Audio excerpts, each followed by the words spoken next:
다음 주 월요일과 화요일 열기로 했던 조국 법무부 장관 후보자의 인사청문회가 무산될 처지에 놓였습니다.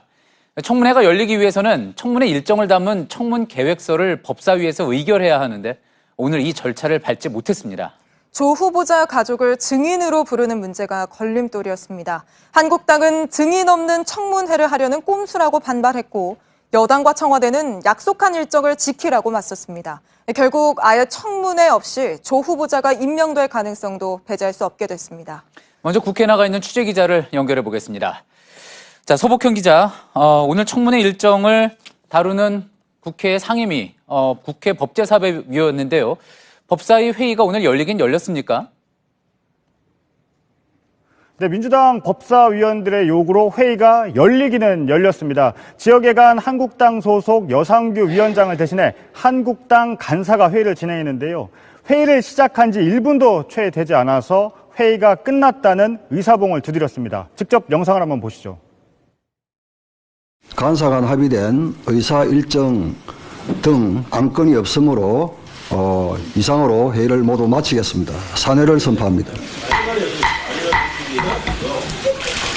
아니 뭐 하는 거야 이게?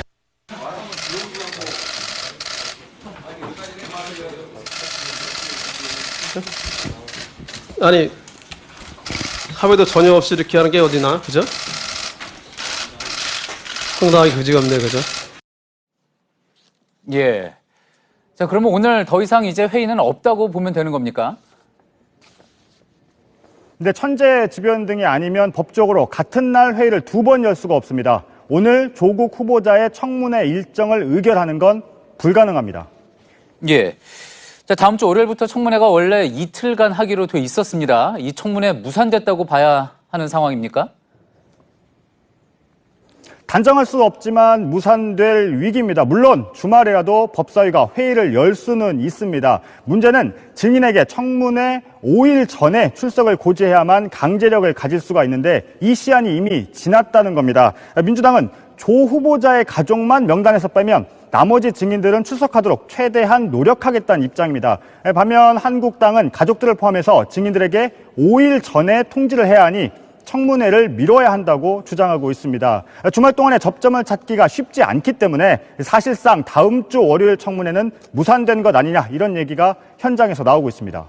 예, 그렇게 해서 청문회가 무산되면 그 책임을 놓고 또 논란이 될 텐데요. 네, 지금도 서로의 탓을 하고 있습니다. 조 후보자의 가족을 부르자는 건 청문회를 보이콧하려는 것이다.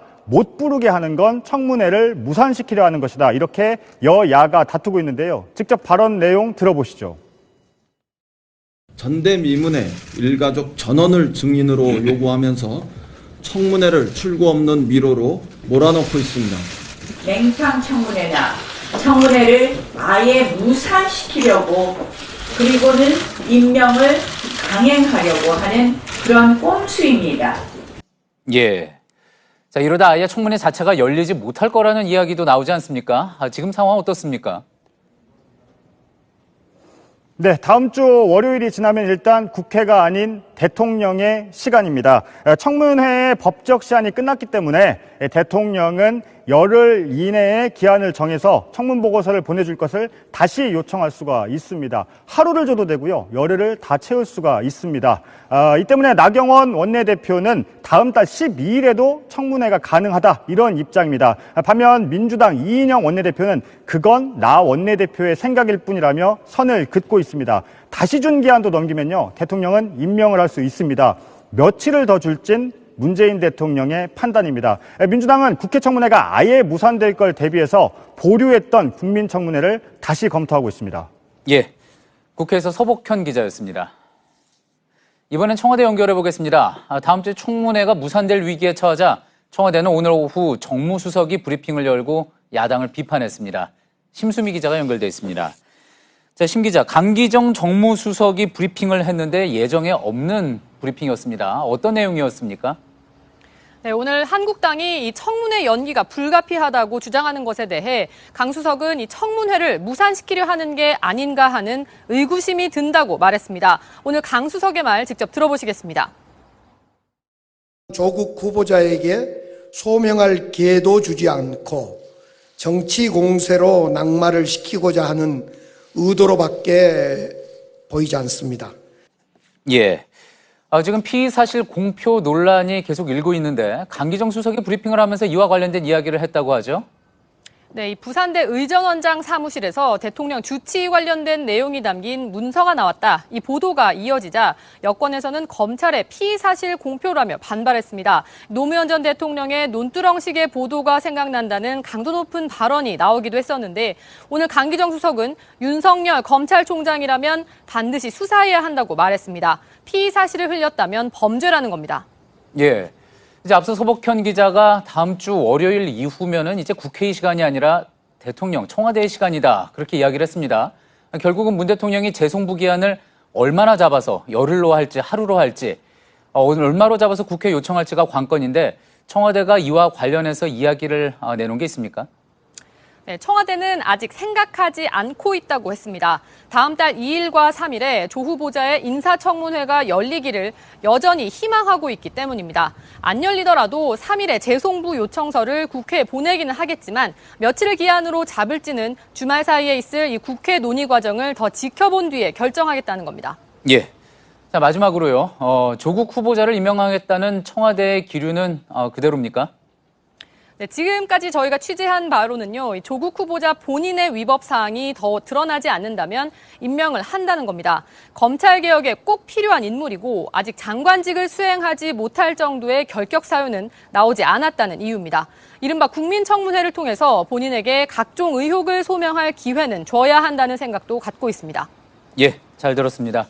청와대에서 심수미 기자였습니다. 자유한국당은 오늘 조국 후보자 고향인 부산으로 내려가 장외 집회를 열었습니다.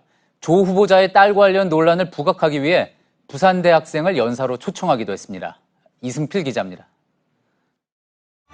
자유한국당은 지난주 서울 광화문 광장에 이어 주말을 앞둔 오늘 부산에서 집회를 열었습니다.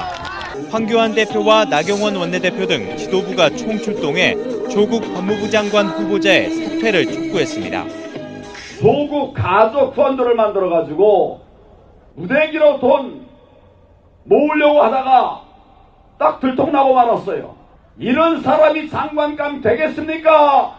아울러 지지층의 결집을 호소했습니다. 이 정권의 조국 후보로 나타나는 거 다른 거 아닙니다. 진보의 민낯입니다. 한국당은 집회에 당원과 일반 시민 등 2만여 명이 참여했다고 주장했습니다. 더불어민주당은 한국당이 있을 곳은 국회라며 강하게 비판했습니다. 해야 할 일은 인사청문회와 민생법안 심의 그리고 예결단 심의입니다. 장애로 나갈 생각만 하는 것은 공당의 자세라고 볼 수가 없습니다. 한국당은 내일 광화문 광장에서 집회를 이어갈 예정입니다. 추석까지 장외 여론전에 집중한다는 방침입니다. JTBC 이승필입니다. 한편 여권에서는 조국 후보자를 방어하는 주장이 잇따라 나왔습니다. 이재명 경기지사는 지금 상황이 마녀 사냥에 가깝다고 했고 김부겸 의원은 정치와 언론이 너무 흥분했다고 했습니다. 문재인 대통령의 아들 준용 씨는 조 후보자의 딸에게 보내는 메시지를 통해 지금 비난이 부당한 게 맞다며 목소리를 내라고 했습니다. 이주찬 기자입니다. 숨죽이며 숨어 다니지 말고 원한다면 목소리를 내도 된다. 지금은 부모님의 싸움이지만 앞으로 자신의 싸움이 될 수도 있다. 이건 부당한 게 맞다. 문재인 대통령의 아들 준용 씨가 자신의 페이스북에 올린 글입니다.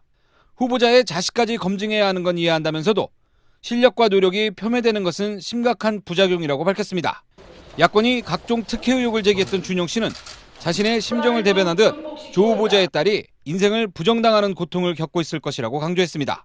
어제 유시민 노무현 재단 이사장은 언론의 의혹 보도는 창작이며 조국 후보자만큼 가지지 못한 명문대 출신 기자들이 분기탱천했다고 언론을 비판했습니다. 검찰 수사는 가족을 인질로 삼은 저질 스릴러라고 했고 대학 집회에 대해선 배우가 있다는 취지의 말을 했습니다. 오늘 김부겸 민주당 의원은 최소한의 반론권은 보장해야 한다며 정치와 언론이 너무 흥분했다고 지적했고 이재명 경기도지사는 현 상황은 비이성의 극치인 마녀 사냥에 가깝다고 했습니다. 이런 가운데 조 후보자는 지지자들에 대한 메시지를 내놨습니다. 부족하고 미흡한 저를 격려하기 위해서 꽃을 보내주신 무명의 시민들께 감사드립니다. JTBC 이주찬입니다. 지금 고려대에서는 총학생회가 주최한 촛불 집회가 열리고 있습니다. 일부 학생의 정치적인 발언으로 취소가 된 지 이틀 만입니다. 참가자는 100여 명, 600명이 모였던 일주일 전에 비해서 줄었습니다. 김지성 기자입니다. 100여 명의 학생들이 고려대학교 광장에 모였습니다.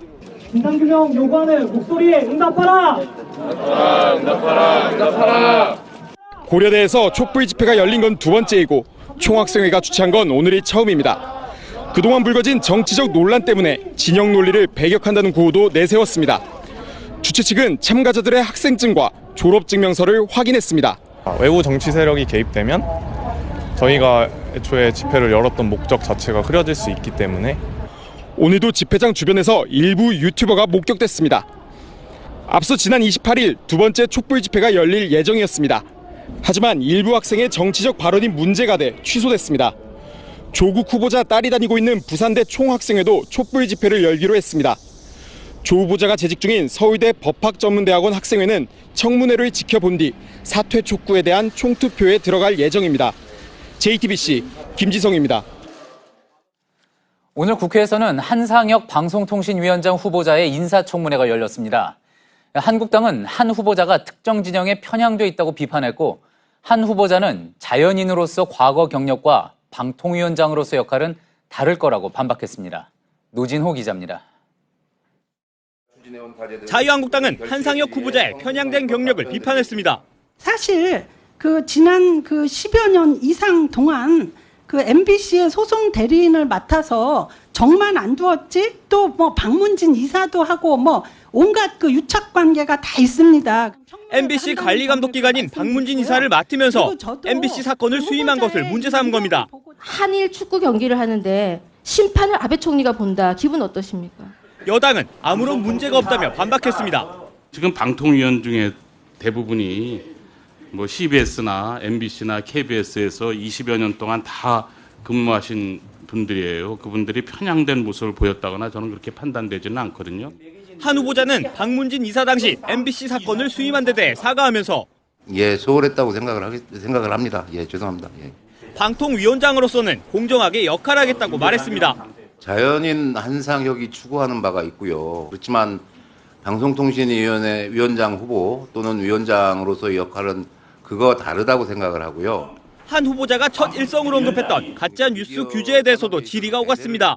방통위원장이 가짜뉴스를 판단할 권한이 있습니까? 아니라는 말씀을 누차드렸습니다. 권한도 없죠? 법적 권한은 없습니다. 판단할 권한도 없죠? 그런 말씀 계속 드렸습니다, 지금까지. 민주당은 가짜뉴스 문제가 심각해 규제가 필요하다고 반박했습니다.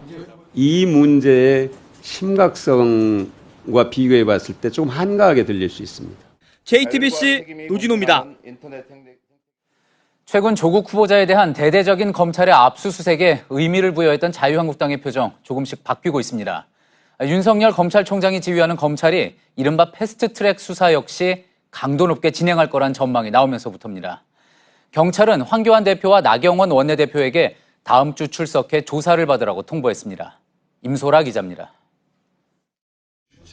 황교안 자유한국당 대표와 나경원 원내대표는 경찰로부터 다음 주 출석해 조사를 받으라는 통보를 받았습니다. 선거법 개정안 등을 패스트트랙에 지정하는 과정에서 불거진 충돌에 직접 개입하거나 관련 지시를 내렸다는 혐의 때문입니다. 패스트트랙 사건으로 고발된 국회의원 109명 가운데 한국당 의원은 59명에 달합니다. 지금까지 경찰 소환에 응한 한국당 의원은 단 한 명도 없습니다. 황 대표와 나 원내대표도 출석하지 않는다는 입장입니다. 그런데 최근 조국 후보자 의혹과 관련해 검찰이 강도 높은 수사에 나서면서 한국당의 고민도 커질 수밖에 없는 상황입니다. 조국 후보자 보고 당당하게 검찰 수사를 받아라 이렇게 얘기했었습니다. 제발 부탁입니다.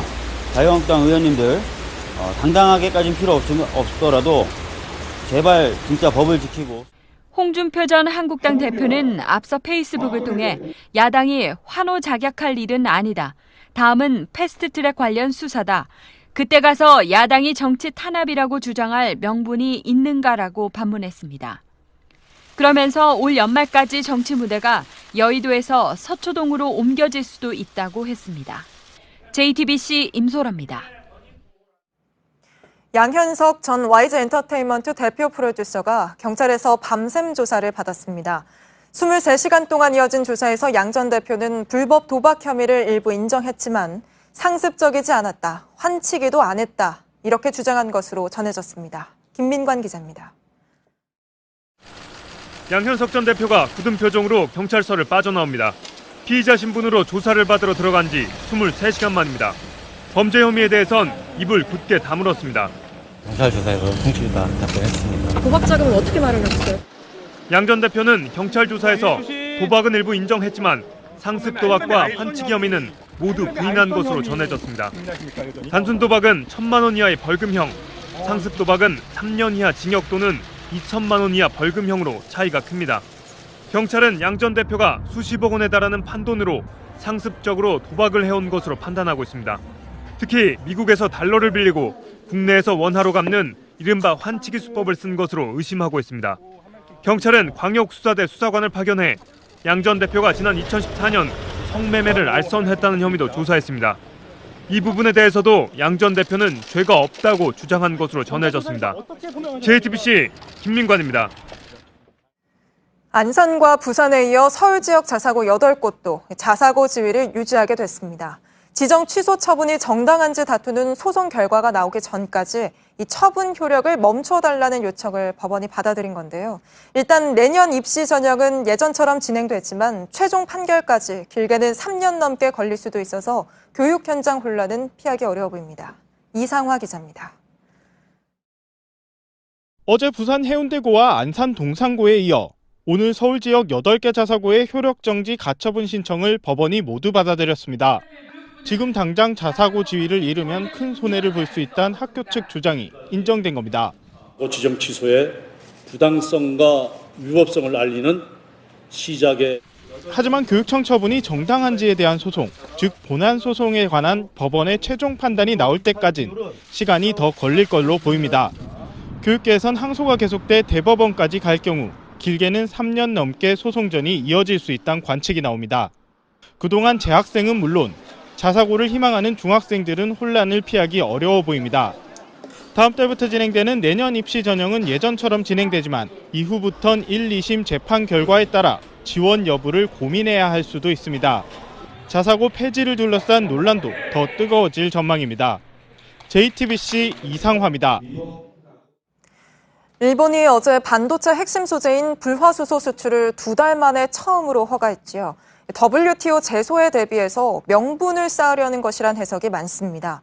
여기에 한국이란 최대 수출 시장을 잃게 생긴 자국 기업들 불만도 한몫했을 거란 관측입니다. 송지혜 기자입니다. 불화수소는 반도체에 회로를 새기거나 불순물을 제거할 때 쓰입니다. 일본이 수출 규제에 들어간 품목 중 가장 관심이 집중된 소재이기도 합니다. 당장 우리 반도체 기업들의 재고가 많지 않은 것으로 알려지면서입니다. 일본은 불화수소가 독가스를 만드는 데 쓰일 수 있다며 수출을 규제하는 명분으로 삼기도 했습니다.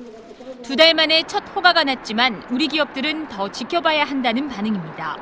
앞으로도 허가를 내줄지 또 얼마나 걸릴지는 여전히 불확실하기 때문입니다. 일본이 수출 규제에 들어간 건 지난달 4일, 이후 약 한 달 만인 지난 7일과 19일 각 한 건씩 포토레지스트 수출을 허가했습니다. 그리고 56일 만인 어제 불화수소 수출도 한 건 허가했습니다. 총 10여 건의 신청 가운데 삼성전자가 수입하는 3건만 들쭉날쭉 허가를 낸 겁니다. 우리 정부는 세계무역기구 제소를 앞두고 일본이 수출을 금지한 게 아니란 명분 쌓기에 들어간 것으로 보고 있습니다. 여기에 자국 소재 기업들의 불만을 달래려는 의도도 있다는 분석입니다. 한국 기업들이 본격적으로 대체품 확보에 나서면서 최대 수출 시장을 잃어버릴 수 있다는 우려가 현지 기업들에서 나오고 있기 때문입니다. JTBC 송지혜입니다.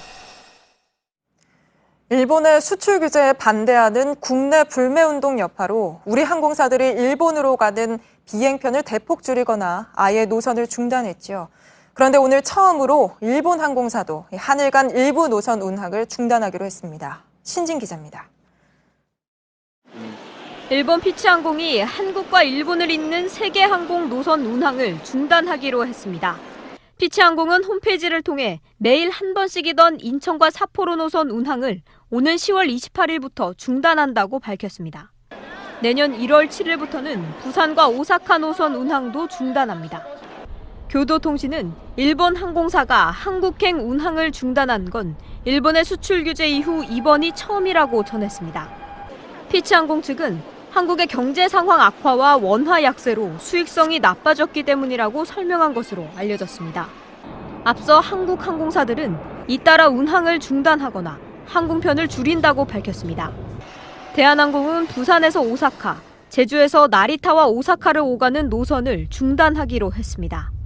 아시아나항공은 이미 부산과 오키나와 노선 운항을 중단했습니다. 티웨이 항공 등도 지방에서 출발하는 일본행 비행편을 일부 축소했습니다. JTBC 신진입니다. 일본의 수출 규제가 시작된 지난달 산업 생산과 투자가 모두 늘어 당장 큰 영향을 받진 않은 걸로 나타났습니다. 전체 산업 생산은 전달보다 1.2% 늘며 석 달 만에 증가세로 돌아섰고 설비 투자도 2.1% 늘었습니다. 다만 경기 흐름을 보여주는 동행지수와 선행지수는 여전히 하락세입니다. 정부는 경기를 떠받치기 위해 연내 1조 6천억 원의 재정을 더 쓰고 투자도 늘리겠다고 밝혔습니다. 국가안전보장회의 NSC는 오늘 상임위원회의를 열고 평택 기지 등 이전이 완료됐거나 이전이 예정된 26개 미군 기지에 대한 조기 반환을 적극 추진하기로 했습니다. 청와대 관계자는 NSC 결정에 대해 미국 측에 사전 통보했으며 이미 반환에 대한 협의가 이루어진 상태여서 실무 논의에 바로 들어가면 된다고 밝혔습니다. 회사에서 휴대전화로 동료의 신체를 몰래 촬영한 남성이 경찰의 현행범으로 체포됐습니다. 이 남성의 소지품에서는 몰카로 의심되는 장비가 여러 대 발견됐습니다. 김세현 기자입니다. 서울 광화문의 KT 건물에서 남성 A씨가 경찰에 붙잡혔습니다. A씨는 오늘 오전 10시쯤 회사 탕비실에서 여성 동료 B씨의 신체 부위를 몰래 찍었습니다. 이를 알아차린 B씨가 소리를 지르고 A씨의 휴대전화를 확인했습니다. 그 안에는 B씨를 찍은 영상이 남아있었고 직원들이 신고해 경찰의 현행범으로 체포됐습니다. A씨는 KT와는 관련이 없고 이 건물에 입주한 한 회사의 직원이었습니다. 체포된 A씨의 가방 안에선 여러 대의 휴대전화와 카메라가 발견됐습니다. 경찰은 성폭력 범죄의 처벌 등에 관한 특례법 위반 혐의로 A씨를 조사 중입니다. 추가로 발견된 장비들이 또 다른 불법 촬영에 쓰였는지도 파악하고 있습니다. JTBC 김세연입니다. 서울의 한 대학병원 복도에서 70대 여성이 고관절이 부러져 제대로 걷지도 못하게 되는 일이 있었습니다. 이 여성은 환자를 나르던 침대에 부딪혔다고 했는데 병원은 책임이 없다고 맞서고 있습니다. 경찰이 병원 직원을 조사하고 있습니다. 조보경 기자입니다. 지난달 22일 서울의 한 대학병원 복도, 환자가 누워있는 침대를 이송원이 급하게 멈춰 세웁니다. 지나가던 70살 박모 씨가 넘어집니다. 갑자기 침대가 더 나오더만은 타더라고요. 앞에 와서 그 트럭들이 같이 버리고 왼쪽으로 탁 넘어져. 박 씨는 고관절 골절로 이 대학병원에서 응급수술을 받았습니다. 농사를 직접 지을 정도로 건강했지만 수술 뒤 혼자 힘으로 걷지 못하고 있습니다. 박 씨의 가족은 병원에 책임을 물었지만 침대에 부딪힌 게 아니라는 답이 돌아왔습니다. 사고 당시의 CCTV 영상은 내부 방침이라며 보여주지 않았습니다. 회의 중이라는 말만 계속 들었습니다. 결국 사고가 난 지 한 달이 다 돼서야 입원 치료비의 50%를 깎아준다는 답이 돌아왔습니다. 자기네들끼리 교수협의회에서 결정되는 사항이다 하면 이런 문자 통보만 하는 거는 절대로 안 맞는데 한 번도 테이블로 앉아본 적이 없어요. 이렇게 다치고 그래가. 병원은 사고 순간에 대해 박 씨와 이송원의 말이 전혀 달라 내부 회의를 거쳐 결정한 것이라고 설명했습니다. 경찰은 이 CCTV를 바탕으로 누구 책임인지를 가려내고 있습니다. JTBC 조보경입니다. 지난해 말 암호화폐 투자자들 사이에서 뉴비트라는 거래소가 반짝 인기를 끌었습니다. 이 손실을 모두 보전해준다, 고급 승용차도 준다고 홍보를 했는데 결국 사기였습니다. 한 달 사이 피해액이 무려 540억 원. 이 업체 대표가 8달 만에 구속됐습니다. 류정화 기자입니다. 지난해 12월 문을 연 암호화폐 거래소 뉴비트는 자체 코인 뉴비를 발행했습니다. 일정 기간 동안 뉴비를 사면 손실을 100% 보전해주고 많이 사면 고급 승용차를 준다고 이벤트를 했습니다. 실제 이벤트가 시작되자 가격은 치솟았습니다. 하지만 같은 시각 뉴비트 직원은 미리 빼돌린 코인 200만 개를 팔아치우고 20억 원을 챙겼습니다. 결국 코인은 휴지 조각이 됐고 사이트는 막혔습니다. 굉장히 자극적인 이벤트를 해요. 1,900원까지 상승을 한 후에 파는 물량이 쏟아져 나와가지고 하루 만에 그게 시세가 반토막이 나거든요. 돈을 날려 파혼하거나 극단적인 선택을 시도한 피해자까지 있었습니다. 경찰은 뉴비트 운영자 박모 씨 등 3명을 사기와 배임 등의 혐의로 구속했습니다. 피해자는 4,000명, 피해액은 540억 원이 넘는 것으로 추산됩니다. 현행법엔 암호화폐의 개념이 없어 아무나 암호화폐를 발행할 수 있습니다. 이렇게 한탕으로 크게 한번 우리가 수익을 챙기고 또 빠지자. 그리고 그 이후에 또 새로운 거래소를 만들어서 그걸로 또 뭐 한탕 해먹자. 이런 식의. 이런 점을 악용하는 일이 늘자 암호화폐 거래소를 금융당국에 신고하도록 하는 법안이 국회에 제출됐지만 5개월 넘게 상임위 논의도 마치지 못했습니다. JTBC 류정화입니다. 온라인 단체 채팅방에서 강의를 했던 대학생이 수업을 받던 학생들로부터 집단 소송을 당할 처지에 놓였습니다. 유명 사립대를 다닌다고 했는데 소속을 분명하게 밝히지 않아 문제가 됐습니다. 박유미 기자입니다. 포털 사이트의 한 유명 입시 관련 카페입니다. 대학생 김모 씨는 단체 음성 채팅방을 만들어 한 번에 20명을 상대로 강의를 했습니다. 고등학생 다현 양도 지난 5월부터 김 씨한테서 국어 수업을 받았습니다. 온라인으로 하는 거니까 만나는 장소도 없고 하니까 비교적 저렴하고 그리고 이제 새로운 방법이라 이거 되게 괜찮다 하고 후기도 많아서 네 다닌다고 하셨으니까 학력은. 그런데 최근 유명 사립대학생이라던 김 씨가 본교가 아닌 지방 분교를 다니고 있다는 사실이 알려졌습니다. 일부러 속인 것은 아니라며 사과했지만 그 부분 때문에 듣고 있었던 분들은 제가 확실하게 환불 해드리도록 하겠습니다. 학생들은 반발했습니다. 그냥 사기라고밖에 볼 수가 없는 상황인 것 같아요.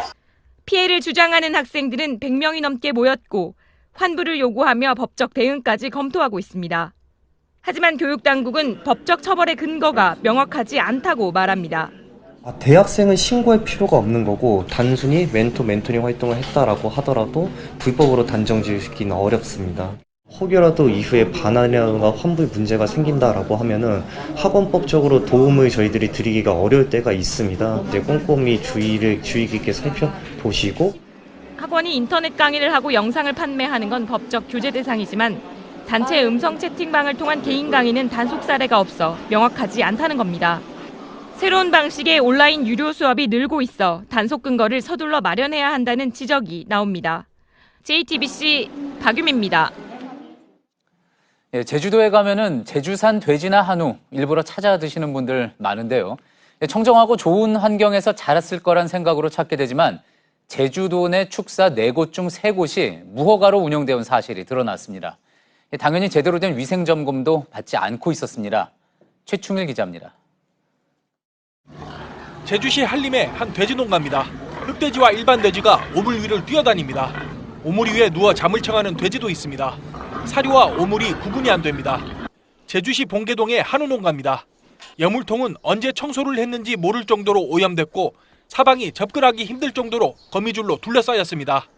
모두 불법 시설들입니다. 돈 조금이라도 있는 사람들은 그런 해도 좀 허가될 마당은 있겠지만은 꼭 불법화전을 하는 사람이 어딨어. 제주도 내 축사는 216곳입니다. 이 중 75%인 162곳은 무허가 시설입니다. 4곳 중 3곳꼴입니다. 불법이다 보니 위생점검은 물론 오염물 배출 시설 점검도 피해갈 수 있습니다. 늘어난 무허가 축사들이 폐수를 무단 방류하면서 지하수도 오염됐습니다. 제주도는 올해 상반기 지하수 수질 검사에서 8개 관정에 질산성 질소 수치가 환경 기준을 초과했다고 발표했습니다. 모두 축사 밀집 지역 인근 관정들입니다. 난립하는 무허가 축사들, 청정 제주의 이미지를 위협하고 있습니다. JTBC 최충일입니다. 홍콩에서 최근 시위를 이끌어온 핵심 인사 3명이 잇따라 경찰에 체포됐습니다. 우산혁명 주역으로 반중 시위의 상징적인 인물로 꼽히는 조슈아 웡도 여기에 포함이 됐는데요. 조사를 받고 약 10시간 만에 풀려났습니다. 홍콩 정부가 시위를 진압하기 위한 선제 공격에 나섰다는 분석이 나옵니다. 조민중 기자입니다. 조슈아 웡이 아침 7시 반 체포됐다. 그를 강제로 미니밴에 밀어넣었다. 웡이 속한 데모시스토당은 오늘 소셜미디어를 통해 체포 소식을 전했습니다. 웡은 5년 전 홍콩 행정장관 직선제를 요구한 우산혁명을 이끈 인물입니다. 우산혁명 주도 혐의로 지난 5월 수감됐다가 한 달 만에 풀려난 뒤 송환법 반대 시위에 참여해왔습니다. 같은 당 애그니스 초우 상임위원도 이날 아침 자택에서 체포됐습니다. 어젯밤 홍콩 독립을 주장해온 홍콩 민족당 창립자 앤디 첸이 폭동과 경찰관 공격 등의 혐의로 체포된 데 이어 세 번째입니다. 웡과 초우는 우리 시간 오후 6시 40분쯤 석방됐습니다. 웡이 속한 단체는 대규모 시위에 앞서 홍콩 정부가 강공에 나선 것이라며 반발했습니다. The 31st of August protest is because they want to spread right terror towards the Hong Kong protester and the Hong Konger. 실제 하루 전엔 지금까지 대규모 시위를 이끈 민간 인권전선의 지미샴 대표가 복면을 쓴 괴한 2명의 습격을 받은 소식이 전해졌습니다. JTBC 조민주입니다. 홍콩에 이어서 중국도 선전에 집결한 무장경찰들의 시위대 진압훈련 모습을 공개하는 등 압박 강도를 높였습니다. 물대포를 뿌리는 시범까지 보였는데요. 충돌을 우려한 시위대는 내일로 예정된 대규모 시위를 취소하기로 했습니다. 구혜진 기자입니다. 물대포차가 가상의 시위대를 향해 강하게 물줄기를 뿜어냅니다. 무장경찰들은 최루탄을 쏘며 위협합니다. 우산과 강목을 든 시위대들을 방패로 막아내는 훈련 모습도 보입니다. 홍콩과 10분 거리인 중국 선전에 집결한 무장경찰의 시위 진압훈련 장면입니다. 이 영상은 오늘 중국 공산당 기관지 인민일보에 공개됐습니다. 시위가 격렬해질 경우 홍콩 진입도 불사하겠다는 압박의 메시지로 풀이됩니다. 홍콩 경찰은 내일 예정됐던 집회와 행진을 허락하지 않았습니다. 집회뿐 아니라 행진까지 모두 불허한 건 이번이 처음입니다. 결국 시위를 주도하는 민간 인권전선은 내일 시위를 취소하기로 했습니다. 이들은 성명에서 법 테두리 안에서 시위할 수 없게 돼 취소할 수밖에 없다고 밝혔습니다. 내일은 홍콩 행정장관의 간접선거가 결정된 지 5주년이 되는 날로 시위대는 행정장관 직접 선거를 강하게 요구할 예정이었습니다. JTBC 구혜진입니다. 미국이 17년 만에 우주사령부를 다시 창설했습니다. 군비 경쟁 확산 우려 속에 우주 패권 경쟁도 치열해질 전망입니다. 워싱턴에서 임종주 특파원입니다. 마크 에스퍼 미 국방장관이 우주사령부 창설 서류에 서명합니다. 이어 사령부 창설이 공식 선포됐습니다. As the newest combatant command, SpaceCom will defend America's vital interests in space, the next warfighting domain. 초대 사령관은 제이 레이몬드 공군 대장이 맡았습니다. 미소 냉전의 상징으로 꼽히다 테러와의 전쟁으로 사라진 지 17년 만에 부활입니다. 주된 임무는 인공위성 작전 수행과 적 미사일 탐지입니다. 그러나 핵심은 우주 패권 경쟁에 도전장을 던진 중국과 러시아 견제에 있습니다. 우주전쟁의 신호탄인 셈입니다.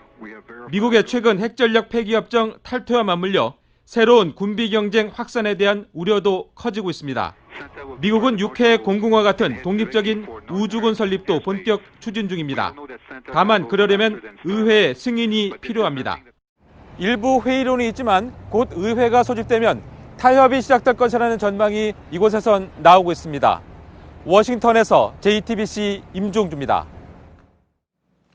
저녁에 집에서 술 한잔 마시는 이른바 홈술 많이들 하시죠. 홈술할 때 같이 먹을 수 있는 간편한 안주도 덩달아 인기인데요. 그런데 따져봤더니 이거 하나만 먹어도 하루치 나트륨과 포화지방 절반을 먹는 거라고 합니다. 성화성 기자입니다. 족발 하나, 소유 한 모금. 홈술에도 안주는 빠지지 않습니다. 전자레인지에 2, 3분만 돌리면 되는 닭발이나 막창을 많이들 찾습니다. 이런 냉동안주 간편식 시장이 약 1,000억 원 규모가 될 정도입니다. 하지만 나트륨과 열량이 높아서 주의해야 합니다. 한 소비자 단체가 공인 시험기관에 맡겨서 조사해봤습니다. 평균 나트륨 함량이 하루 기준치의 절반에 가까웠습니다. 일부 제품은 하루 기준치의 3분의 2 수준입니다. 포화지방 역시 높습니다. 평균 포화지방은 하루 기준치의 53%가 넘습니다. 다 먹으면 포화지방을 하루 기준치의 90% 넘게 섭취하게 되는 제품도 있습니다. 문제는 어떤 영양소가 얼마나 들어있는지 표기조차 제대로 안 돼 있다는 점입니다. 조사 제품 19개 중 13개의 영양성분 표시가 없었습니다. 법에서는 표시하지 않아도 되는 품목으로 되어 있는데 조금은 더 나트륨이 적은 제품을 선택할 수 있도록 이 표시 정보가 확대되어야 된다고. JTBC 성화선입니다. 100년 전쯤 옛 소련 땅으로 이주했던 고려인 동포들이 고향을 찾아서 한국으로 돌아오고 있습니다. 그동안 고려인 4세들은 법적으로 외국인이었는데 다음 주부터는 재외 동포로 인정이 됩니다. 이들의 목소리를 김재현 기자가 담아왔습니다. 저는 최수혜입니다. 제가 7년 전에 한국에 왔습니다. 저는 아시아입니다. 저 우즈베키스탄에서 태어나고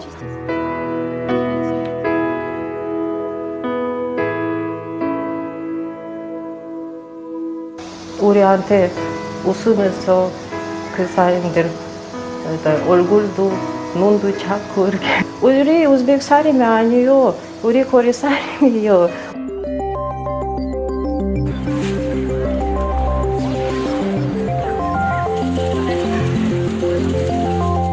크레스의 밀공장이라고 있어요.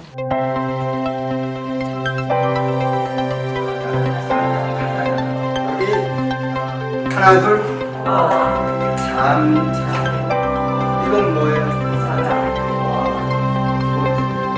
먹다는 두 번째 소리가 뭐예요? 한국이 다 있는 거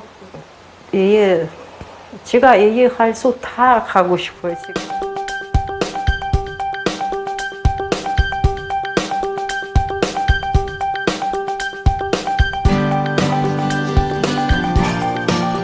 이게 왜 정말 알면 엄마 몰라요. 우리 지금 애기처럼 고향 찾아서 행복하고 있어요. JTBC 김재현입니다. 고유정이 살해한 전 남편 강모 씨 유족들이 결국 시신 없이 장례를 치렀습니다. 유족들은 경찰이 시신을 찾기를 기다려왔지만 사건이 일어난 지 100일이 다 되도록 찾지 못하자 강 씨가 평소 쓰던 모자에서 일일이 찾아낸 머리카락 7가닥과 양복 1벌로 장례를 치렀습니다. 고유정의 두 번째 재판은 다음 주 월요일 제주지방법원에서 열립니다. 누군가 남의 차에 우길기 모양의 낙서를 하고 일본을 찬양하는 글을 적은 종이를 붙여서 경찰이 수사에 나섰습니다. 오늘 오전 서울 용두동의 한 주차장에서 세워둔 차가 훼손된 채 발견된 건데 이 차 뒷문과 바퀴엔 빨간색 스프레이로 우길기 모양이 그려져 있었고 아베 만세, 일본에 감사하라는 문구와 한 남성의 사진이 담긴 종이가 붙어 있었습니다.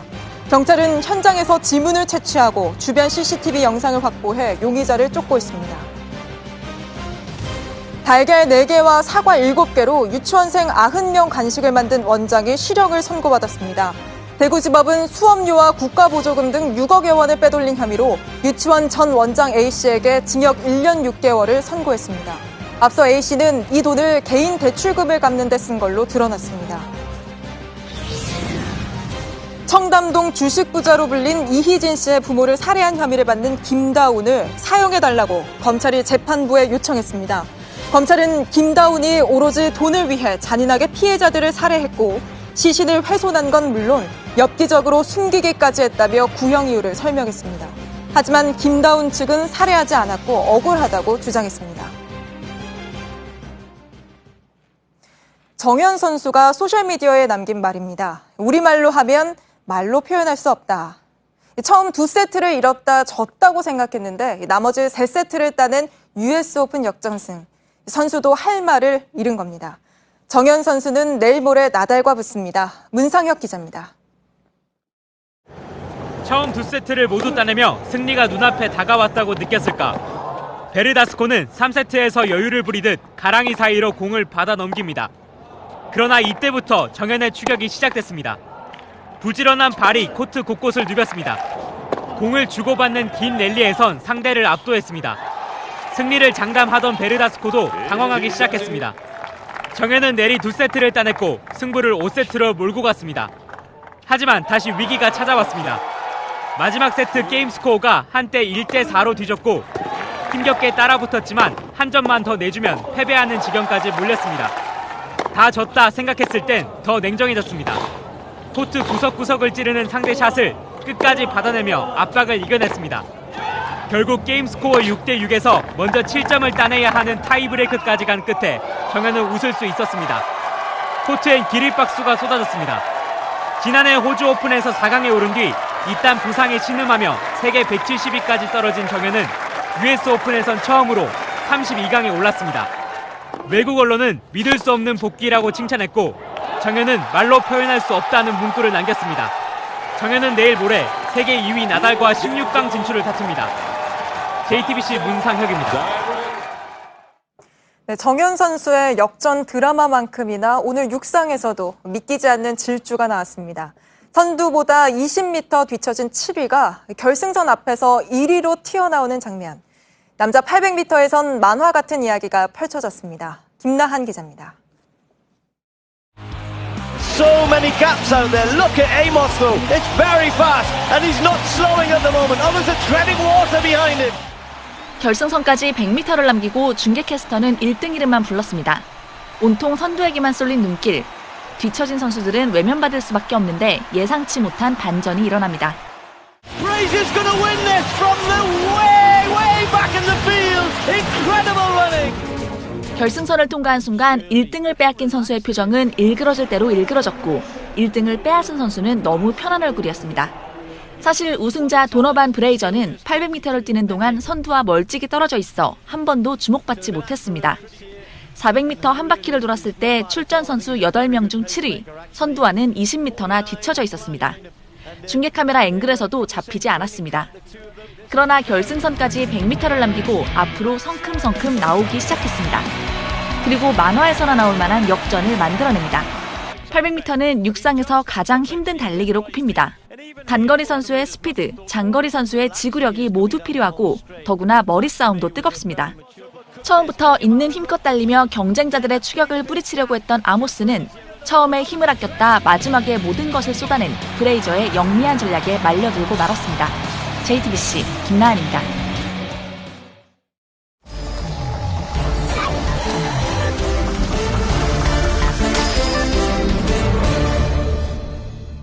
예, 비하인드 뉴스를 시작하겠습니다. 최재원 기자가 나와 있습니다. 최 기자, 첫 번째 키워드 볼까요? 네, 첫 번째 키워드는 햄버거는 먹었다로 정했습니다. 누가 먹었습니까? 네, 주한 미국 대사 해리 해리스 대사 얘기인데요. 해리스 대사가 소셜미디어에 공개한 사진을 하나 보여드리겠습니다. 저렇게 햄버거를 먹는 사진을 올려놨는데 어제 대사관 직원들과 함께 이 점심으로 햄버거를 먹었다고 합니다. 미국에서 들어온 햄버거 브랜드, 최근 이 미국 대사관 근처에 하나가 더 생겼는데 이렇게 써놨죠. 성대한 개점 행사에 다녀왔습니다. 미국산 소고기를 쓰는 맛 좋은 미국 브랜드라고 써서 올려놨습니다. 예. 자, 그럼 우리가 뭐 외국 나갔을 때 김치찌개나 된장찌개 먹는 기분이라고 해야지 될까요? 아마 뭐 고향의 맛을 햄버거를 먹으면서 느꼈다. 네, 뭐 맛의 차이는 있겠지만 느낌은 좀 비슷할 것 같습니다. 그래서 이제 좀 표정이 밝아 보이기도 하는데 문제는 이 해리스 대사가 어제 저렇게 햄버거 가게 문 여는 행사는 갔으면서 원래 가겠다고 했던 안보 관련 행사들은 줄줄이 불참을 했다는 겁니다. 예. 어제 재향군인의 행사에서 강연하기로 했었고 또 DMZ 평화경제국제포럼 개막식에도 가기로 돼 있었는데 모두 취소했습니다. 이유는 예. 그제 있었던 이 자리에 대한 불만이 아니냐라는 말이 나왔습니다. 저렇게 이 외교부 차관과 외교부에 가서 만나서 면담을 가졌었는데 이 자리에서 우리 측은 이 해리스 대사에게 최근에 있었던 한일 군사정보 보호 협정 쥐소미아 종료를 놓고 미국 측에서 실망했다는 메시지들이 나오고 있는데 좀 자제해달라 이렇게 요청을 한 것으로 알려지고 있습니다.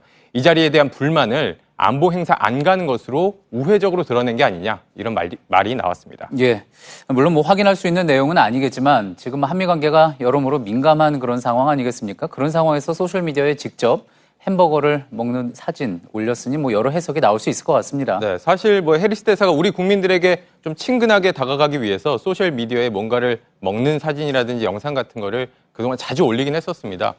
뭐 이런 예들도 있습니다. 저렇게 막걸리를 종류별로 마시면서 막걸리 테이스팅 중이다라고 메시지를 올리기도 했었고 예. 또 그런가 하면 복날에 삼계탕 먹고 왔다 이렇게 인증도 했었는데 이런 맥락에서 햄버거 먹는 사진도 해석할 수 있다는 시각도 있지만 이 해리스 대사가 어떤 사람인지도 살펴봐야 한다는 시각도 있습니다.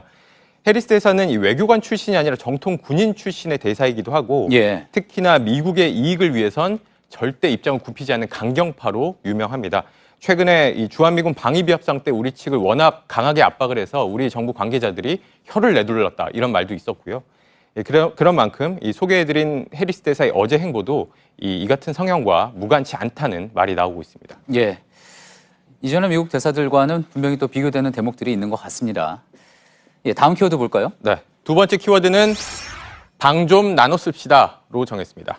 예, 어디 있는 방을 이야기하는 겁니까? 민주평화당 얘기인데요. 최근에 당이 둘로 쪼개졌다. 제가 이 시간에도 몇 번 전해드렸었고 의원 11명이 나가면서 대한정치연대라는 것을 만들었고 그리고 민주평화당에는 정동영 대표 비롯해서 5명이 지금 남아있는 상황입니다. 그런데 최근 당을 나간 대한정치연대 소속 이용주 의원이 이 평화당의 정동영 대표를 찾아와서 이렇게 요구를 했다고 합니다. 방 좀 나눠 씁시다라고 요구사항을 전달을 했다고 합니다. 이 얘기는 이 민주평화당이 쓰고 있는 뭐 당대표실, 회의실, 사무공간 이런 것들을 나눠 쓰자는 요구였고요. 여기에 대해서 정 대표는 발끈했는데 무슨 말이냐, 나한테 이러지 말고 국회 사무처에 가서 정식으로 공문 보내서 요청해라 라고 얘기하고 돌려보냈다고 합니다. 예, 자 그러니까 당이 쪼개졌으니까 기존에 같이 썼던 그 공간들, 업무 공간들도 좀 나눠 쓰자 그런 이야기인 거군요. 맞습니다. 이 국회 본관 2층에 가보면 각 당마다 마련된 사무공간 또 당대표실, 회의실 이런 것들이 있는데 이 대한정치연대가 당을 나가고 보니까 지금 제대로 된 회의실 같은 게 없는 상황인 겁니다. 이렇게 국회 본관이 아니라 의원실들이 모여있는 국회의원회관 회의실에 저렇게 좁은 회의실에서 회의를 하고 있는 상황이라고 하고요. 제가 양쪽 입장을 좀 전화로 물어서 들어봤는데 대한정치연대 같은 경우에는 우리가 11명, 평화당은 5명인데 우리가 의석수가 더 많은데 당연히 공간을 요구할 수 있는 거 아니냐 이렇게 주장을 한 반면에 평화당은 당을 나간 쪽에서 이런 요구를 한다는 게 황당하다라는 입장을 보였습니다. 예, 당이 쪼개졌을 때 항상 이런 문제 뭐 불거지기도 했었는데요. 하지만 이제 국회 차원에서 이제 사무공간에 대한 규정이 있지 않습니까? 맞습니다. 이 교섭단체냐 비교섭단체냐 그리고 의석수에 따라서 사무실 면적이 배정이 되는데 문제는 대한정치가 11석의 자리를 가지고는 있지만 아직 정식 창당을 하지 않았다는 점입니다. 그렇죠. 이 대한정치 같은 경우에는 창당은 안 했지만 비교섭단체 자격이 있다. 그렇기 때문에 사무공간 요구할 수 있다라고 주장하는 반면에 국회 사무처는 정식 정당이 아닌데 비교섭단체로 인정한 사례가 없다. 그렇기 때문에 사무공간 내줄 수가 없다라면서 난색을 표하고 있습니다. 예, 당이 쪼개졌다고 해서 끝이 아닌 거군요. 잘 들었습니다. 비하인드 뉴스 최재원 기자였습니다. 네, 지난 7월 JTBC 뉴스룸이 보도한 국회의원 비상장조식 전수조사 기사가 민주언론시민연합 이달의 좋은 보도상 방송부문에 선정됐습니다. 민언연은 그동안 제대로 드러난 적이 없는 국회의원들의 비상장조식 보유 실태를 통해 고위공직자 재산 공개 등 관련 제도의 허점을 깊이 있게 짚은 보도였다고 평가했습니다. 네, 주말인 내일은 전국에 가끔 구름이 많은 가운데 대부분 지역 낮 최고 기온이 30도를 밑돌며 오늘과 비슷하겠습니다. 새벽부터 아침 사이 충남 서해안과 전북 일부 지역에선 천둥, 번개와 함께 소나기가 내리는 곳도 있겠습니다. 미세먼지는 울산과 충북은 보통, 그 밖의 지역은 좋음 수준일 거란 예보입니다. 예, 오늘 뉴스가 끝난 뒤에 소셜 라이브 있습니다. 오희석 법조팀장이 출연해 어제 있었던 대법원 판결, 박근혜, 최순실, 이재용 3구심의 결과 어떻게 볼 수 있을지 좀 더 자세한 이야기 나눠보겠습니다. 네, 저희가 준비한 소식은 여기까지입니다. 시청해주신 여러분 고맙습니다.